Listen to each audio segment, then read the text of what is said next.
Breaking news చూస్తున్నాం. వరంగల్లో ఓ యువతిపై chemical దాడి కలకలం రేపింది.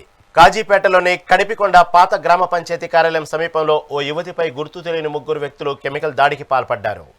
జాఫర్ఘడ్ వడ్డెర తండాకు చెందిన బీఎస్సీ నర్సింగ్ విద్యార్థిని వెంకపూర్లోని అమ్మమ్మ ఇంటికి వెళుతుండగా ఈ దాడి జరిగింది. పరీక్షల హాల్ టికెట్ తీసుకుని తిరిగి వస్తున్న సమయంలో పల్సర్ బైక్పై వచ్చిన ముగ్గురు యువకులు ఒక్కసారిగా ఆమెపై కెమికల్ ద్రావణం పోశారని స్థానికులు తెలిపారు. హెల్మెట్ ధరించి ఉండటంతో యువతి ప్రాణాపాయం నుంచి తప్పించుకున్నప్పటికీ ముఖం, మెడ, చేతులకు స్వల్ప గాయాలైనట్లు తెలుస్తోంది. బాధితురాలు కేకలు వేయడంతో నిందితులు మరో బైక్తో కలిసి అక్కడి నుంచి పారిపోయారు. ఇక బాధితురాల్ని ఎంజీఎం ఆసుపత్రికి తరలించి చికిత్స అందిస్తున్నారు.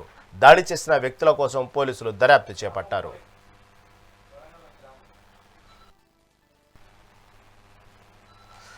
వరంగల్లో ఓ యువతిపై కెమికల్ దాడి కలకలం రేపింది. కాజీపేటలోని కడిపికొండ పాత గ్రామ పంచాయతీ కార్యాలయం సమీపంలో ఓ యువతిపై గుర్తు తెలియని ముగ్గురు వ్యక్తులు కెమికల్ దాడికి పాల్పడ్డారు. దీని గురించి మరింత సమాచారం వరంగల్ నుంచి మా ప్రతినిధి రాము అందిస్తారు. రాము, చెప్పండి. ఓ యువతిపై కెమికల్ దాడి జరిగింది.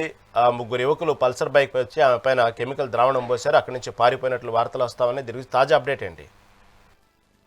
కడిపికొండ గ్రామ పంచాయతీ కార్యాలయం ముందు ద్విచక్ర వాహనంపై వెళ్తున్న జఫర్గఢ్ మండలం వెంకటాపురకు చెందిన యువతి బీఎస్సీ నర్సింగ్ చదువుతుంది. ఈ యువతి వెళ్తున్న క్రమంలో ముగ్గురు యువకులు టూ వీలర్ పైన వచ్చి ఆమెపై విచక్షణారహితంగా కెమికల్ తో దాడి చేశారు. సమయానికి ఆ యువతి హెల్మెట్ ధరించడంతో తలపై ఎలాంటి గాయాలు కాలేదు, కానీ కాళ్లపై, చేతులపై రసాయనాలు పడడంతో యువతికి గాయాలై ప్రస్తుతం ఎంజీఎం లో చికిత్స పొందుతుంది.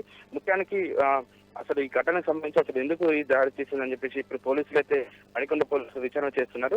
దాంట్లో ఒక వ్యక్తికి 45 నుంచి 50 సంవత్సరాల వయసున్న వ్యక్తి ఈ దాడికి పాల్పడ్డట్టు పోలీసుల ప్రాథమిక విచారణలో తేలింది. అసలు వీళ్ళకి ఇంతకుముందు అసలు ఏమైనా జరిగిందా, దేనికి సంబంధించి ఈ ఘటన జరిగిందని చెప్పేసి పూర్తిగా అయితే ఇప్పుడు పోలీసులు విచారణ చేస్తున్న నేపథ్యంలో యువతి బీఎస్సీ నర్సింగ్ చదువుతున్న యువతి హాల్ టికెట్ కోసం కాలేజీకి వెళ్ళి వస్తున్న సమయంలో మరి వాళ్ళు దారి కాచి కడిపికొండ నుంచి జఫర్గఢ్ వెళ్ళే దారిలో పాత గ్రామ పంచాయతీ ఆఫీస్ ఉంది. అక్కడ నిర్మానుష్య సమయంలో అక్కడ ముగ్గురు వ్యక్తులు ఆ యువతి బైక్ వేస్తున్న తెలుసుకున్న యువకులు మాత్రం ఆమె ఆపి కెమికల్ దాడి చేశారు.